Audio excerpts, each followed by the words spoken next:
G'day, I'm Steve.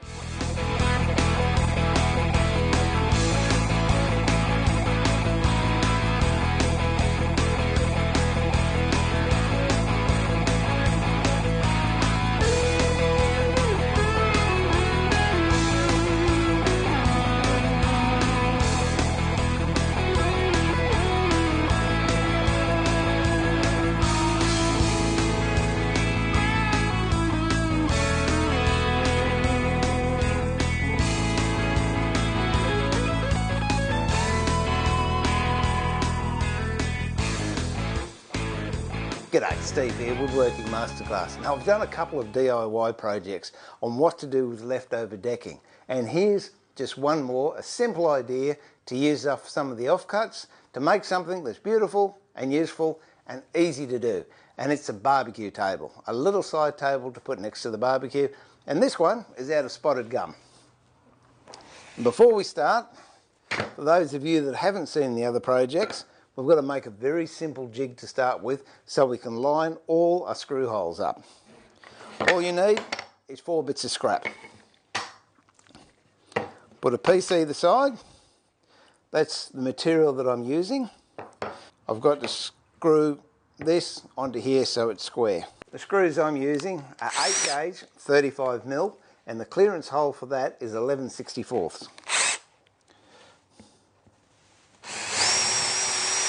Little tip, when you're actually drilling into a piece of timber, have a sacrificial piece underneath so you don't go through your bench. Now this is the width of the material we're going to make this barbecue table out of. So put it in between and screw this other piece next to it. I want a very slight gap there, so I'll put 2 layers of masking tape.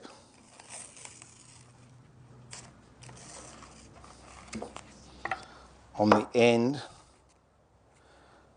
of this little bit of scrap. Now that'll give us just a little bit of play. And we'll put a pilot hole in. Screw. Straight edge up against there, and make sure that's reasonably square to that. Alright, so you've got 4 washers, 1 over each screw. Now what you have to do is spin it over and line it up with your pilot holes you've already drilled. So what's going to happen is the washers are going to fall off. Here's a little trick you can do. A little bit of masking tape. Push it over the screw to hold the washer in place. Now, just line it up with the screw holes you made earlier and screw it home. And there you have your jig. Now the reason I put the washers in there is because if not, when I put this piece of timber in, it's going to bind and it'll be too tight, whereas with the washer it gives us a bit of clearance so I can slip this in and out. This piece here I use as a tongue, so I can just clamp it onto the bench. Now to get where I want to make my drill holes, bit of material that I'm using, have it so it's flush to the end of this board, and then just draw a line. Because this opening here is the width that I want, all I've got to do now is poke my timber up, hold it flush to this edge, and wherever I decide to drill those holes, which I think I most likely put 1 there and 1 there. So now I've made those 2 marks, it's just a question of drilling down, keeping it as square as you can. Now the legs for this, I've cut at 720, and I want the table to be 700 long, so I've got the rails cut at 700. You can have whatever size you like or whatever suits your purpose. Now what I'm going to do is screw through the legs into the rails. If you put rails top and bottom like that, then you've got a nice flat-ish surface to work on. By the way, some of this timber's a little bit cupped, it's a little bit warped, but hey, it doesn't matter. And roughly square it up so you know where to put the screws. So I'll have one screw here, one screw here.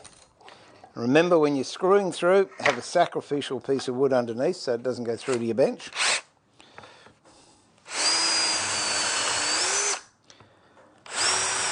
So we know that's square with the top and square with the edge.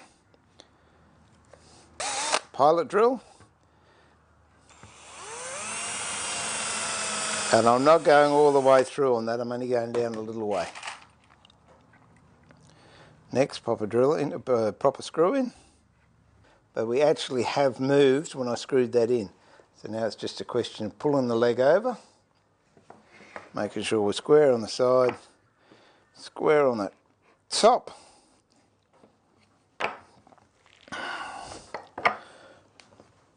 And put some downward force.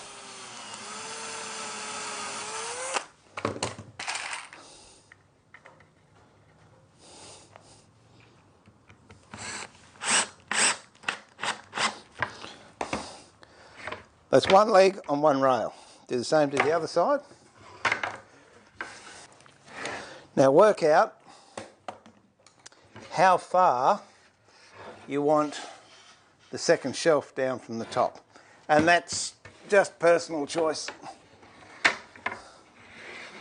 Oh, I might have this pretty close to the ground actually. We might come down that far. Grab your drill.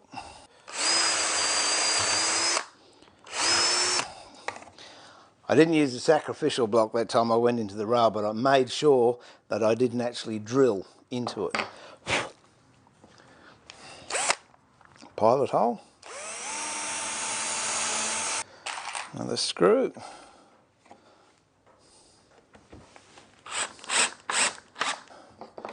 Again, see if we can square up this end. Now that's one frame. Do exactly the same for the other one. Okay, now I've got end rails here, and I've got to drill the clearance holes so it'll actually go into the sides of the table. And what I wanted to do is to go into these rails. Get our jig, mount it on the table, sliding it into the slot there, and then just holding it. I put tension on this side, so I hold it in against this fence, and I have it running in line with this fence here. And then I know once I drill those holes, they're going to be the right distance and the right placement for putting these rails onto the table itself. There we've got two. Do the same to the other end. Up against this fence here, flush with the front of that front fence, bit of sideways pressure.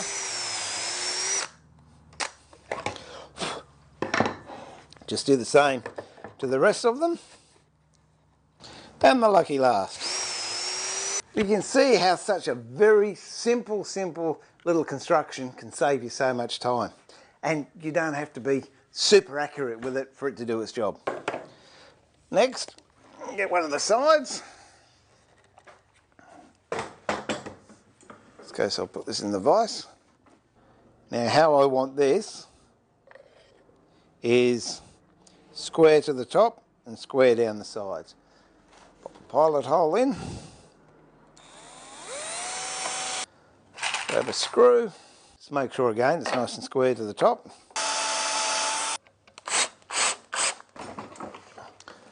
Same to the other side. Square to the front, square to the top. Pilot hole.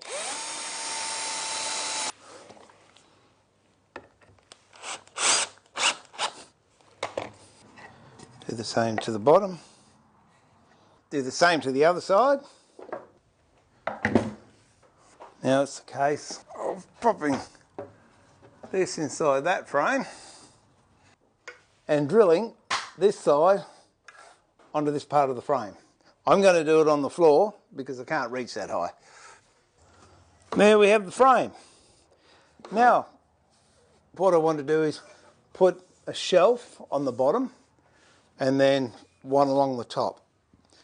So for the shelves, so I've cut 6 pieces here at 355, and what I want them to do is just hang over the edge, just a little bit. And the amount I wanted hanging over happens to be 9mm, which is what this piece of ply is.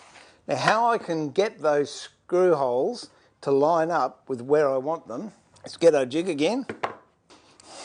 So as I insert it, I'll use this piece of plywood, which is around 10mm, to go up against this fence like that. So what I now do is poke the shelf support through, and so it's level with the secondary fence I've just made. Pressure on the side and just re-drill those holes. Turn it over. Same thing, push it through, put the secondary fence up, bit of sideways pressure.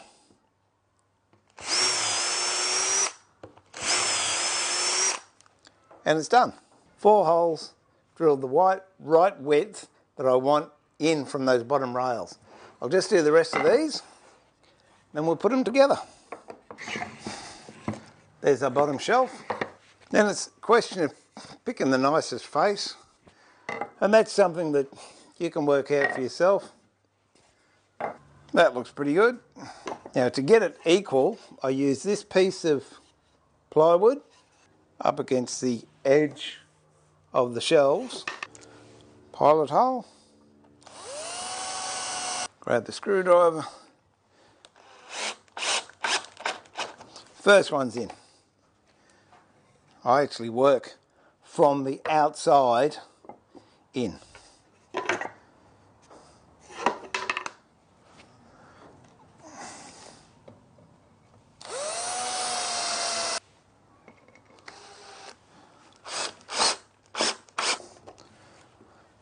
What I'm going to do to the top, which is a little bit different, so work out which side I like best.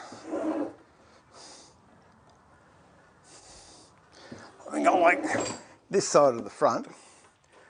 What I'm going to do is put another piece of timber to cover up these end grains, and I'm going to screw it down there, and then we'll put a shelf on the top, and it'll leave this area here for a place where you can put your tea towels or hang barbecue instruments. So I might just screw that on. We'll just see where those screws are on the legs and mark so we don't interrupt those. Or you don't want to go through the leg, all you want to do is just go through this rail. And you'll feel it when it's through, it'll give it a little jump and there's a little less resistance.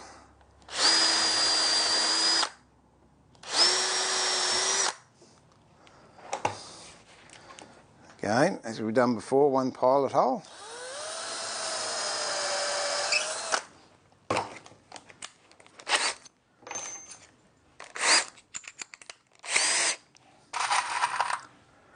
Screw.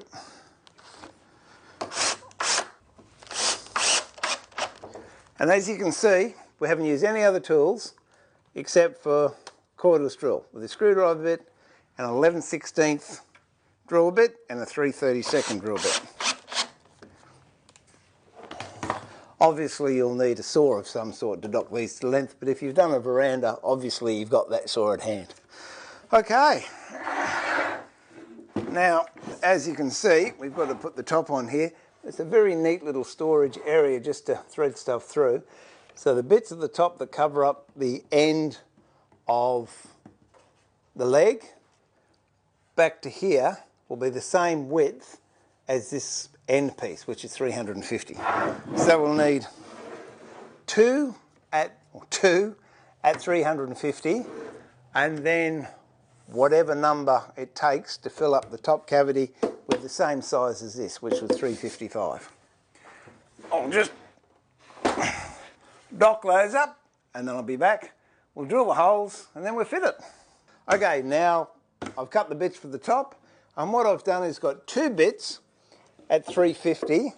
So that will cover this area here and cover the end grain on the tops of the legs.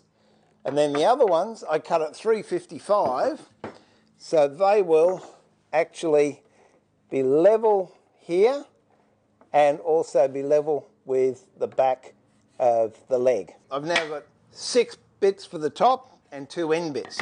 Now the 2 end bits I've actually drilled further in than the centre pieces. End grain either side here, but you see how those screw holes now line up with the rails, which is the long grain. You take it right up to the edge where the other rail meets. That's pretty good. Put a bit of downward pressure on it and pop a pilot hole in, followed by a screw.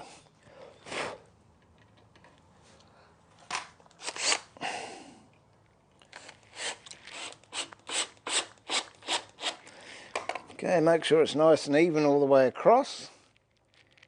Alex, some of your timber could well be warped. It's going to have a bit of a twist in it. It doesn't matter. Once you screw this in, it's going to flatten it out. And let's face it, it's an outdoor piece of furniture.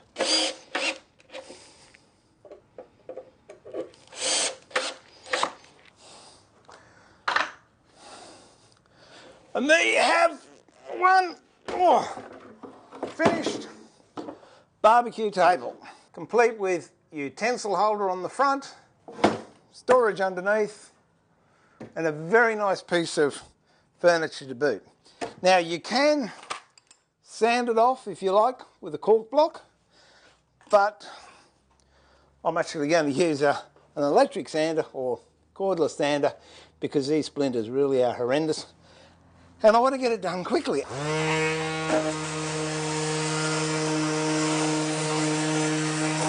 Now I'm just going to put a bit of oil on it, and it's the same oil that I used on the deck.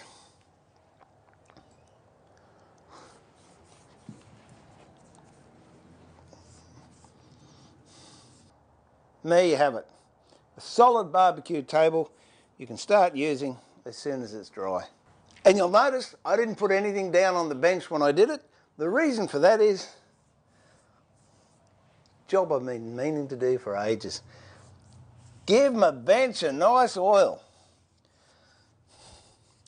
I'll tell you what, I'll finish oiling the bench, but it's time for me to say now, pulling the shed door down on another idea, a very simple, fun DIY project. Get the kids involved, but look out for splinters.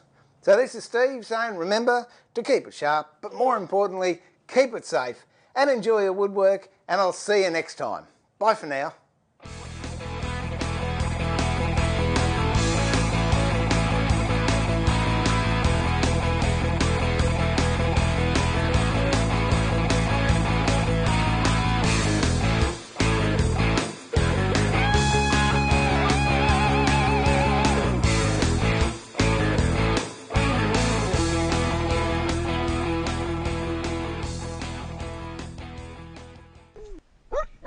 G'day, Steve here, Woodworking Masterclass. You know, when I need hardware or any bits and pieces, this is where I come.